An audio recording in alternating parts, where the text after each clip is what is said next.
Assalamualaikum warahmatullahi wabarakatuh. Perkenalkan, nama saya Rizka Nurliza, NIM 2017 103 703 11076.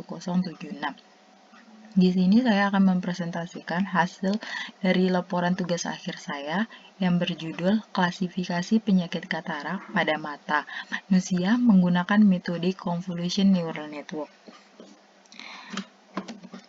Pendahuluan, latar belakang. Mata merupakan organ penglihatan yang mendeteksi cahaya. Yang dilakukan mata yang paling sederhana yaitu mengetahui apakah lingkungan sekitar adalah terang atau gelap. Mata merupakan salah satu organ yang sangat penting. Mata manusia memiliki cara kerja otomatis yang sempurna. Mata dibentuk dengan 40 unsur utama yang berbeda, dan semua bagiannya memiliki fungsi penting dalam proses melihat. Kerusakan atau ketiadaan salah satu fungsi bagiannya saja akan menjadikan mata mustahil dalam melihat. Salah satu kerusakannya yaitu penyakit yang disebut dengan katarak. Katarak adalah suatu penyakit ketika lensa mata menjadi keruh dan berawan. Penelitian ini berfokus pada klasifikasi jenis mata katarak dan mata normal untuk melihat apakah mata pasien tersebut mengidap penyakit katarak atau tidak, agar mempermudah dokter untuk menangani dengan cepat. Pengolahan data akan dilihat dalam format JPG. Model yang digunakan di sini yaitu metode Convolution Neural Network. Rumusan masalah. Yang pertama, bagaimana membangun metode Convolution Neural Network untuk klasifikasi penyakit katarak pada mata. Yang kedua, bagaimana mengevaluasi kinerja metode Convolution Neural Network yang dibuat.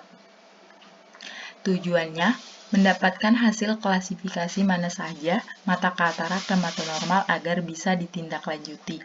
Yang kedua, mengetahui bahwa metode Convolution Neural Network adalah metode dengan model terbaik yang digunakan untuk melakukan klasifikasi pada penyakit katarak. Batasan masalah.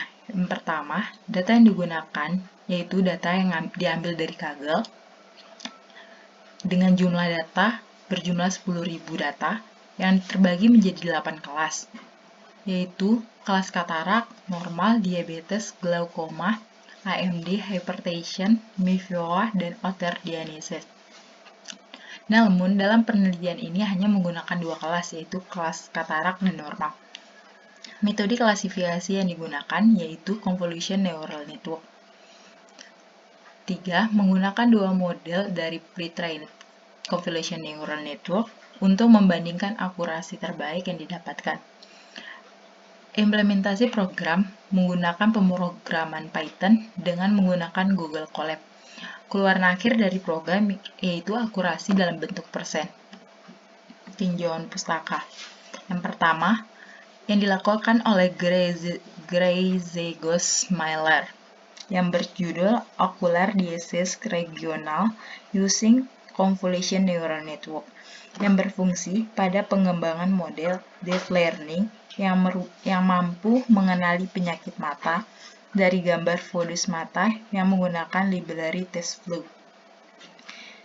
Kedua, yang dilakukan oleh Patohari, yaitu mendeteksi adanya indikasi katarak dan mengklasifikasikan citra digital katarak ke dalam 2 kategori, yaitu neural dan kortikal. Deteksi katarak dilakukan dengan membandingkan tingkat intensitas keaguan citra digital mata normal dan katarak. Pengelompokan kedua kategori katarak dilakukan dengan pengukuran bentuk bundar. Yang ketiga yang dilakukan oleh Nayak itu berfokus pada pembuatan sistem deteksi katarak otomatis jarak jauh dengan memanfaatkan teknologi cloud. Set data yang digunakan yaitu berupa citra fundus retina. Metode penelitian. Metode penelitian yang pertama yang dilakukan yaitu pengumpulan data. Dataset yang digunakan adalah dataset penyakit mata yang diambil dari Kaggle dengan jumlah data keseluruhan yaitu 10.000 data. Pada dataset tersebut terdapat 8 kelas yang menyebutkan berbagai penyakit mata, tetapi yang akan diklasifikasi di penelitian ini yaitu hanya 2 kelas, yaitu kelas katarak dan normal. Jumlah data yang akan digunakan pada katarak yaitu 293 data dan normal sebanyak 2.873 data. Yang kedua yang dilakukan yaitu pre-processing. Processing yang akan digunakan pada tahapan ini yaitu sistem augmentasi. Sistem augmentasi data sendiri merupakan suatu proses dalam pengolahan data. Augmentasi merupakan proses mengubah atau memodifikasi gambar sedemikian rupa sehingga komputer akan mendeteksi bahwa gambar yang diubah adalah gambar yang berbeda. Namun, manusia masih dapat mengetahui bahwa gambar yang diubah tersebut adalah gambar yang sama. Augmentasi data sendiri bertujuan untuk menambah data yang masih kurang, memaksimalkan dan menyeimbangkan proses pengerjaan untuk mendapatkan nilai akurasi yang terbaik. Proses pengerjaan untuk mendapatkan nilai koreksi yang terbaik. Proses yang digunakan pada tahapan ini yaitu yang pertama, menghilangkan background hitam yang berlebihan pada gambar, supaya gambar lebih terlihat jelas. Kemudian, melakukan rotasi berlawanan arah jarum jam serta searah jarum jam. Selanjutnya, melakukan proses horizontal flip dan vertical flip.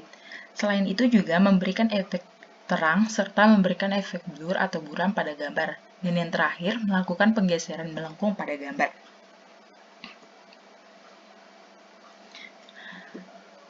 Metode penelitian selanjutnya yaitu Blood CNN yang dibagi menjadi 2, yaitu menggunakan model PGG-16 dan ResNet 50.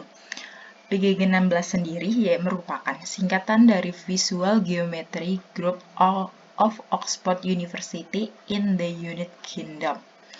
PGG-16 memiliki total 16 layer yang terdiri dari 13 convolution layer dan 3 fully connected layer.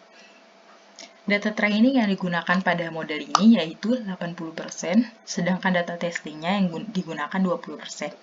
Dengan data training normal 2.305 gambar, sedangkan untuk train kataraknya yaitu 1.027 gambar. Dan untuk data tes normalnya 568 gambar dan testing kataraknya 266 gambar.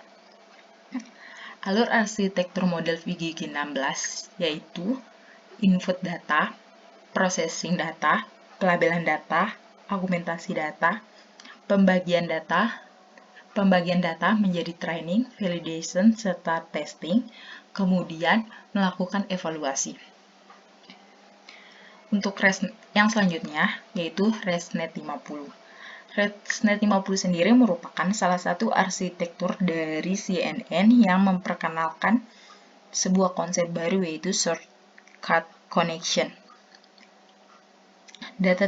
Sama seperti model PGG-16 tadi, menggunakan model ResNet 50 juga dengan jumlah training data yang sama yaitu 80% dan data testing yang sama pula menggunakannya 20%. Dengan data training normal 2.305 gambar, train kataraknya 1.027 gambar, dan untuk tes normalnya 568 dan tes kataraknya 266 gambar. Alur yang arsitektur pada ResNet 50 juga sama dengan PGG-16, yaitu input gambar, processing gambar, pelabelan data, augmentasi data, pembagian data menjadi training, validation, testing, dan evaluasi.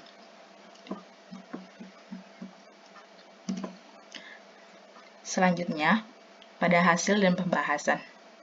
Dapat dilihat pada tabel yang sudah tersedia, yaitu yang dalam penelitian ini menggunakan dua model, yaitu PGG-16 dan ResNet 50.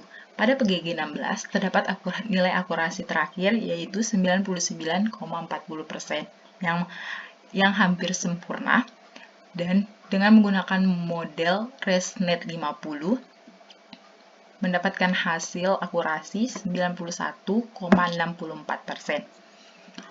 Penelitian ini, seperti yang dijelaskan sebelumnya, penelitian ini menggunakan model yang berbeda, yaitu PGG-16 dan ResNet 50.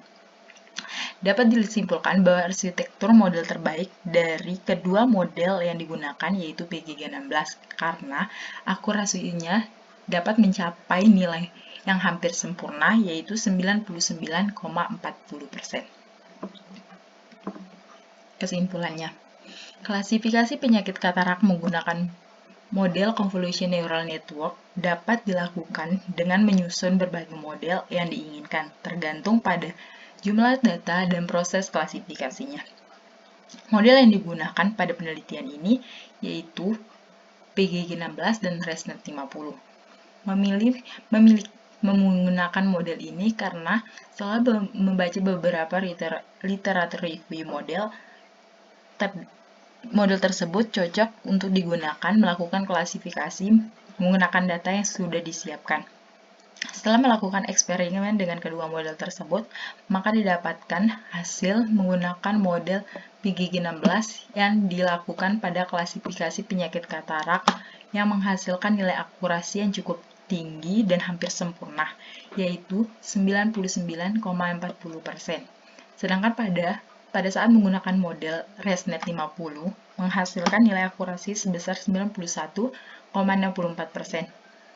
Dari kedua model arsitektur tersebut, model arsitektur terbaik yang dapat digunakan dan menghasilkan nilai akurasi yang tinggi yaitu model PGG-16.